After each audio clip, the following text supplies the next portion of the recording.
Halo, kami dari kelompok 6 kelas teori makroekonomi akan membahas mengenai perdagangan internasional. Coba perhatikan barang-barang di sekelilingmu. Pakaian, peralatan elektronik, dan kendaraan yang kita gunakan bisa jadi tidak dibuat di Indonesia, melainkan merupakan produk buatan luar negeri. Pada dasarnya, setiap negara tidak sanggup untuk memenuhi semua kebutuhannya sendiri. Hal ini yang memicu suatu negara untuk melakukan kerjasama perdagangan dengan negara lain, atau biasa disebut perdagangan internasional. Perdagangan internasional adalah kegiatan perekonomian dan perdagangan yang dilakukan oleh suatu negara dengan negara lain atas dasar kesepakatan bersama. Terjadinya perdagangan internasional tentunya tidak terlepas dari kegiatan ekspor dan impor. Ekspor adalah kegiatan suatu negara menjual barang ke negara lain, sedangkan impor adalah kegiatan suatu negara membeli barang dari negara lain. Tujuan utama dari perdagangan internasional adalah untuk meningkatkan nilai produksi barang maupun jasa yang dijual oleh suatu negara pada negara lain. Faktor yang menyebabkan terjadinya perdagangan internasional adalah faktor ekonomis dan faktor non-ekonomis. Faktor ekonomis terdiri dari perbedaan sumber daya alam yang tersedia di setiap negara, memenuhi kebutuhan dalam negeri, penguasaan ilmu pengetahuan dan teknologi, adanya kelebihan produksi, perbedaan pendapatan negara, dan adanya transportasi. Untuk faktor non-ekonomis sendiri terdiri dari faktor politik serta faktor sosial dan budaya. Jenis-jenis perdagangan internasional diantaranya adalah ekspor dan impor, barter, konsinyasi, package deal, dan border crossing.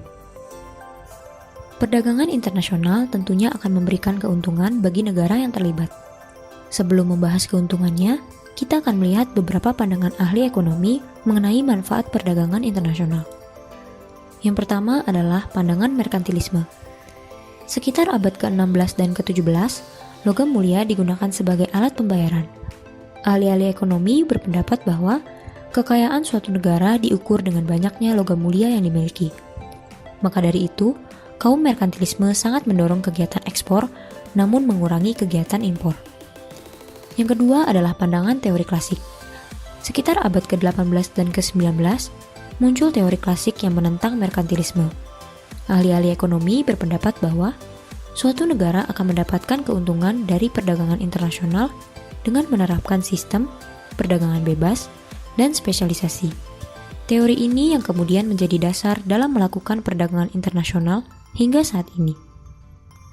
Perdagangan bebas ialah sistem perdagangan luar negeri di mana setiap negara melakukan perdagangan tanpa adanya halangan perdagangan.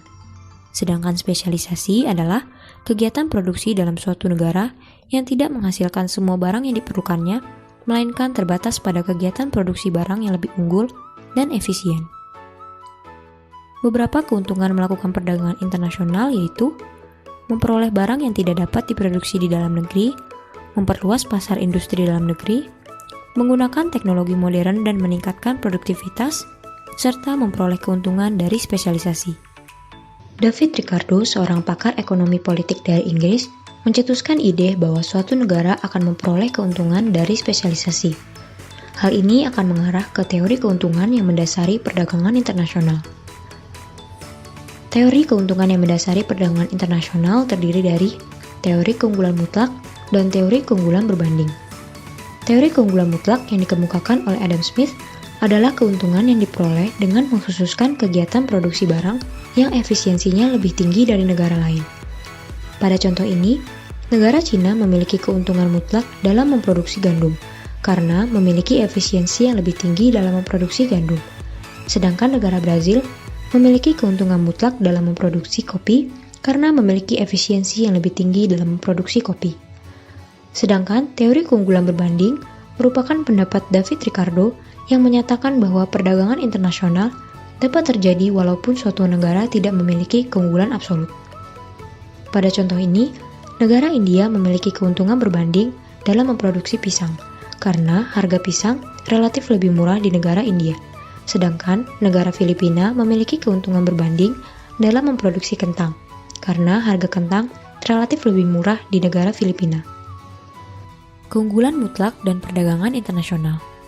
Pada contoh ini terlihat bahwa setelah melakukan spesialisasi dan perdagangan dengan kurs pertukaran 1 kg kopi sama dengan 10 kg gandum, baik negara Cina maupun Brazil akan memperoleh produksi gandum dan kopi yang lebih banyak dibandingkan sebelum melakukan spesialisasi. Keunggulan berbanding dan perdagangan internasional. Pada contoh ini terlihat bahwa setelah melakukan spesialisasi dan perdagangan dengan kurs pertukaran 1 kg pisang sama dengan 40 kg kentang, baik negara India maupun Filipina akan memperoleh produksi pisang yang lebih banyak dibandingkan sebelum melakukan spesialisasi. Produksi kentang di India berkurang 400 kg, tetapi jumlah pisang meningkat 20 kg, atau senilai dengan 800 kg kentang. Ini berarti negara India juga mendapatkan keuntungan. Keuntungan perdagangan internasional dalam grafik. Pada contoh grafik ini, negara Prancis melakukan spesialisasi dengan memproduksi televisi, sedangkan negara Kanada melakukan spesialisasi dengan memproduksi radio. Harga relatif antara radio dan televisi ditunjukkan oleh garis M dan P. Dengan kurs pertukaran 1,5 radio sama dengan 1 televisi yang ditunjukkan oleh garis N dan Q, maka kedua negara akan sama-sama memperoleh keuntungan. Dalam jangka pendek, keuntungan dari perdagangan internasional ditentukan oleh harga pertukaran dalam perdagangan. Contohnya dapat dilihat di tabel sebagai berikut. Apabila kurs pertukaran di pasar internasional mendekati kurs India, yaitu 1 kg kentang sama dengan 5 kg pisang, maka Filipina akan memperoleh keuntungan lebih banyak. Sebaliknya, apabila kurs pertukaran di pasar internasional mendekati kurs Filipina, yaitu 1 kg kentang sama dengan 3 kg pisang, maka India akan memperoleh keuntungan lebih banyak. Dalam jangka panjang, keuntungan dari perdagangan internasional ditentukan oleh syarat perdagangan dengan rumus sebagai berikut, yaitu indeks harga barang ekspor dibagi indeks harga barang impor dikali syarat perdagangan tahun dasar yang diberi indeks 100. Jika syarat perdagangan lebih dari 100, artinya harga ekspor naik lebih cepat daripada harga impor, maka negara memperoleh keuntungan. Jika syarat perdagangan kurang dari 100, artinya harga impor naik lebih cepat daripada harga ekspor, maka negara memperoleh kerugian. Proteksi dan pembatasan perdagangan internasional. Meskipun perdagangan internasional memiliki berbagai keuntungan, dalam praktiknya perdagangan bebas dan spesialisasi dapat menimbulkan beberapa efek buruk dalam perekonomian, seperti produk dalam negeri mengalami penurunan penjualan, industri lokal kalah bersaing, industri lokal mengalami kesulitan mendapatkan bahan baku yang diekspor, cenderung bergantung dengan negara maju, turunnya mata uang rupiah. Oleh karena itu, diperlukan proteksi dan pembatasan perdagangan internasional untuk mengatasi efek buruk yang mungkin terjadi. Proteksi sendiri adalah usaha pemerintah dalam membatasi jumlah barang yang diimpor untuk tujuan pembangunan negara dan kemakmuran perekonomian negara. Beberapa faktor yang mendorong proteksi diantaranya mengatasi masalah pengangguran, mendorong perkembangan industri baru, menghindari kemerosotan industri tertentu, memperbaiki neraca perdagangan, dan menambah pendapatan pemerintah. Alat pembatasan perdagangan internasional untuk mewujudkan kegiatan proteksi terdiri dari kebijakan fiskal dan kebijakan moneter. Kebijakan fiskal yang pertama adalah tarif dan pajak impor. Dibedakan menjadi dua jenis. Yang pertama, tarif ad valorem, yaitu pajak yang ditetapkan berdasarkan harga dari barang yang diimpor. Dan yang kedua, tarif spesifik, yaitu pajak yang nilainya tetap walaupun harga barang impor berubah. Kebijakan fiskal yang kedua adalah kuota pembatasan impor, dengan menentukan jumlah maksimum produk yang dapat diimpor dalam suatu periode tertentu. Berbeda dengan tarif, kuota tidak menambah pendapatan negara. Kebijakan fiskal yang ketiga adalah hambatan perdagangan bukan tarif. Dapat berupa kebijakan untuk mengutamakan pembelian produk lokal dan menetapkan peraturan yang menentukan syarat mengimpor ke suatu negara. Untuk kebijakan moneter adalah pembatasan penggunaan valuta asing. Dapat dilakukan dengan menjual valuta asing dengan harga yang lebih tinggi dari kurs resmi yang ditetapkan oleh pemerintah. Keterkaitan globalisasi dan perdagangan internasional.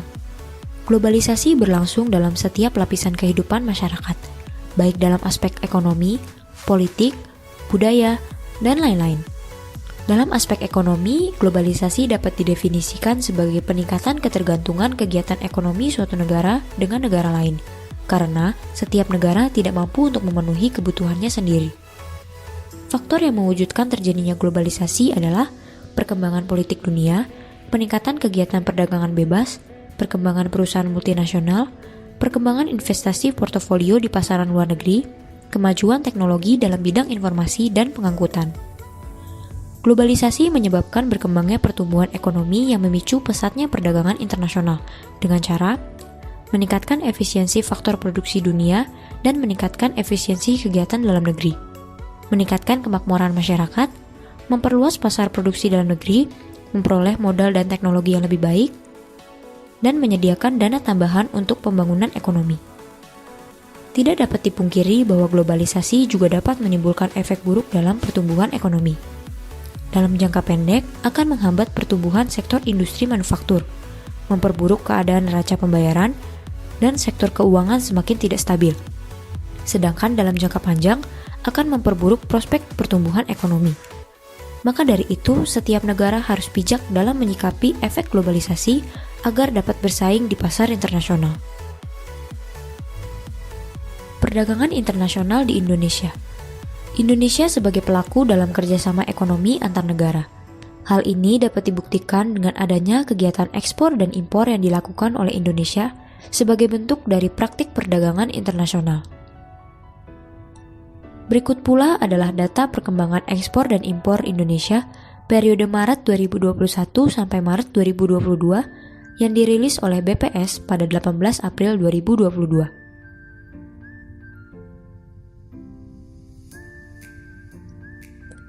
Terlihat bahwa kegiatan ekspor masih mendominasi dibandingkan impor, maka dapat disimpulkan bahwa Indonesia merupakan negara yang cukup sehat dalam melakukan perdagangan internasional. Sekian materi yang dapat kami paparkan mengenai perdagangan internasional. Terima kasih sudah menyaksikan video kami, semoga bermanfaat dan sampai jumpa di video selanjutnya.